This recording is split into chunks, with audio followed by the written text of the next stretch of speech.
She kicked. You got her. Yes!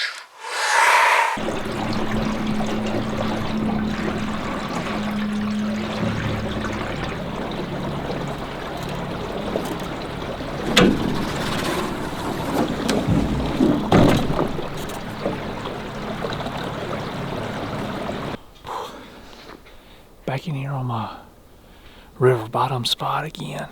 There's a couple different bucks I've been trying to kill. And this one's not number one.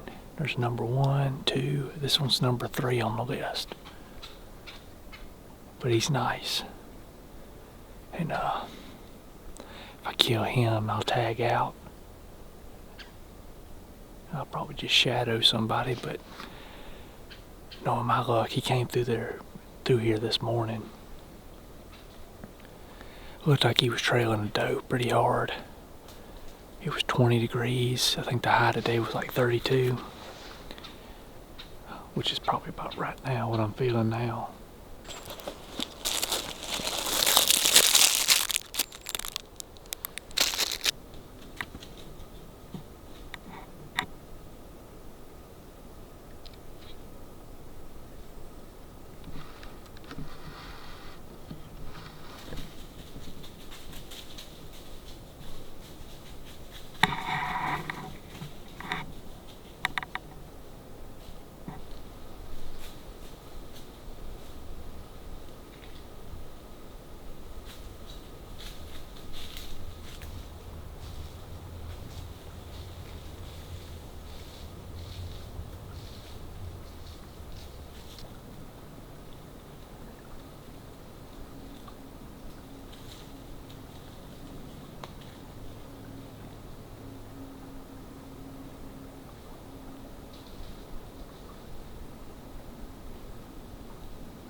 Alright, I'm back in here at this little hardwood bench. Trolling motor, the little tab on it broke this morning. I couldn't use my trolling motor. I'm real late getting in here. But I didn't notice if I spooked anything. The snow's starting to fall pretty decent now. So, I don't know, hopefully something will move here in a little bit.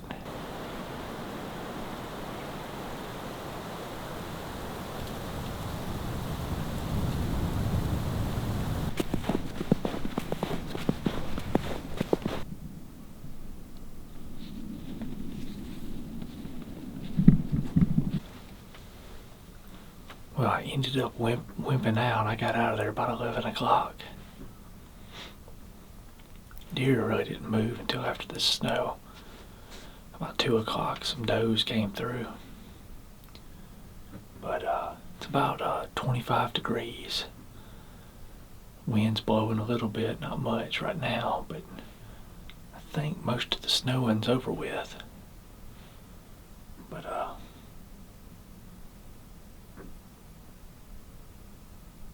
hopefully them deer move this afternoon.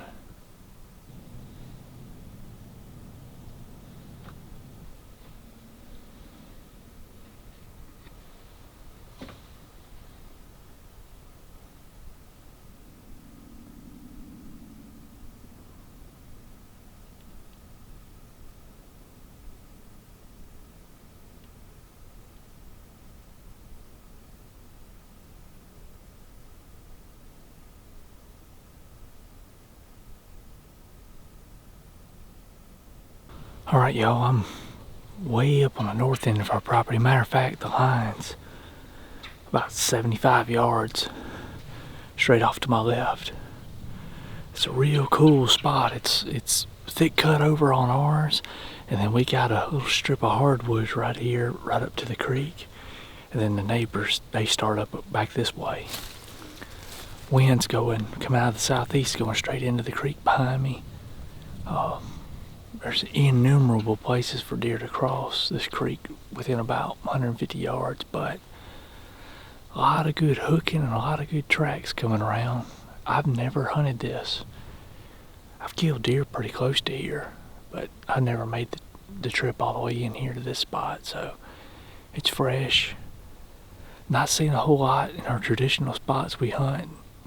Maybe we've overpressured them, or the deer have changed patterns and they're locking down with the does. Not sure exactly what the deal is, but getting pictures at night, and we're getting smaller bucks in the day, but nothing we want to shoot.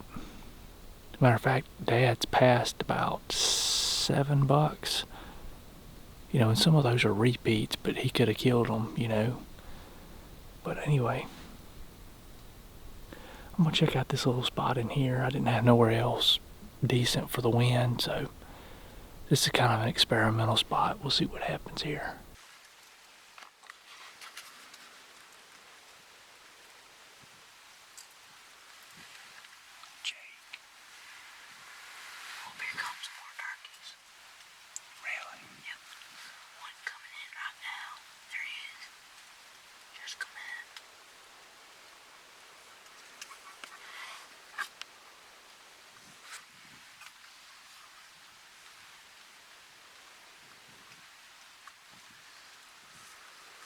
It's another Jake.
That was pretty awesome. Man, if I had not already killed a couple of good bucks, I might would have popped him. Definitely with a bow, though. Definitely would have shot him with a bow. It was cool. I kind of stumbled into this situation back here. And we could see other deer. I'm not saying that's going to be it, but what it is, the planted pines come up to this buffer zone, hardwoods, and they go straight out from me. What that buck just did, he's got scrapes and rubs right on the edge of that cutover that's going straight up away from, straight perpendicular to the creek. So what he did is, the wind's coming out of the south and the east. He came out of that cutover, walked up the edge of the creek, and he circled right up in here, right up above me. Got pretty close, I'd say 10 yards. And he was able to wind all them scrapes up that line check them. And then he just kind of went up, made sure he could wind all of them, turned, and he just went right back up into that thick cutover. There's a couple of horseshoe sloughs back up in there. I'm pretty sure he went back up in there and laid down, but that was pretty awesome watching him, what he was doing, what he was working. Alright, here they are. They're coming back.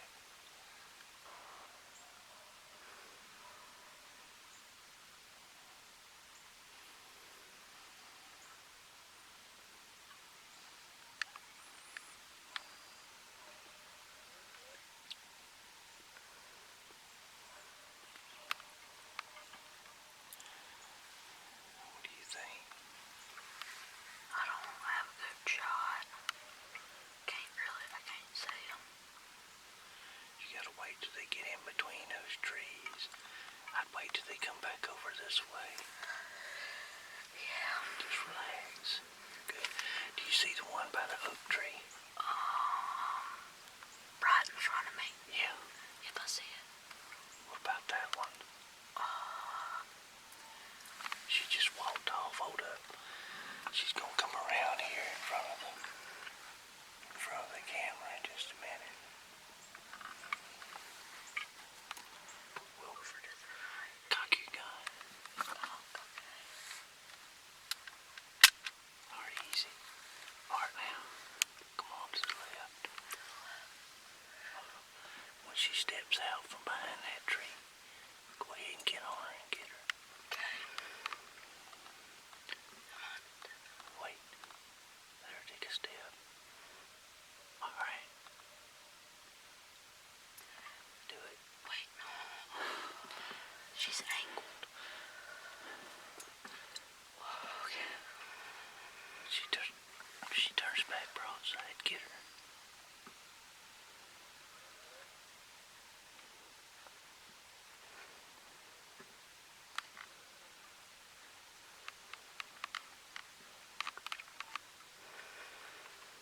Be ready when she gets there. You shoot.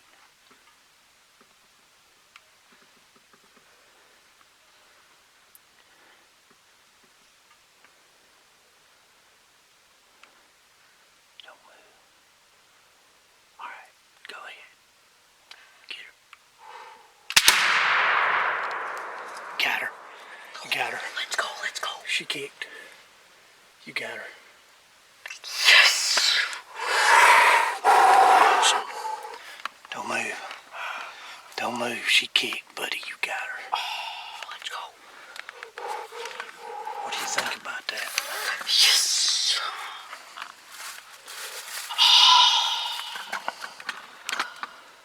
Man, my heart just beat.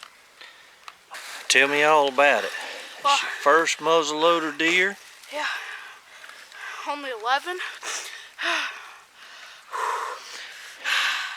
How's it feel to get one? Show them your gun. Show them your hammerlock gun there, the old muzzleloader. Turn it this way. Well, I got some blood on my hand.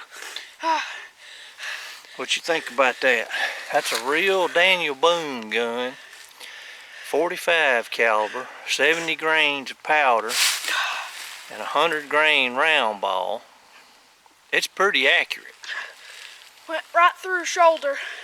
Well, tell us what happened on our first muzzleloader hunt with your gun. What we did, Right out there in that same plot. Yeah, I shot a tree. But we did a little practicing and we thought about it and we got set back up, and she's a nice doe. Very nice doe.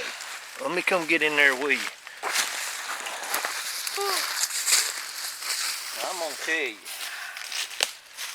I am very proud of this young man right here.